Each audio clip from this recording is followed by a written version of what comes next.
রাষ্ট্রীয়ভাবে সামাজিকভাবে জামাত হইতো না, কিন্তু তারহিব চলতো যে সবাই বড় তারাবি যার যার মতো করতো।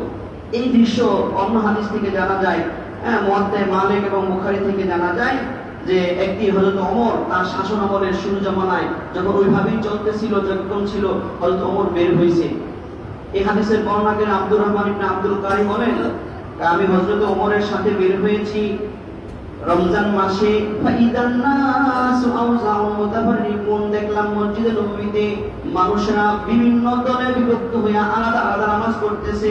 ইউসাল্লি রাজুলু লিনাফসিহি, কেউ একা একাই তারাবি পড়তেছে, ওয়া ইউসাল্লি রাজুলু ফায়ুসাল্লি বিসালাতিহি, আর কেউ পড়তেছে নামাজ তার পিছনে আরো দুই চারজন পড়তেছে, কেউ একা পড়তেছে, কেউ দুই চারজন ছোট ছোট জামাত পড়তেছে। ফাকালা ওমর, হযরত ওমর বললেন, ইন্নী আরা, আমি চাই, লাউ জামাতু হাউলা, এদের সবাইকে যদি এক জামাতে এক করে একটা সুন্দর করে দিলে সুন্দর হয়।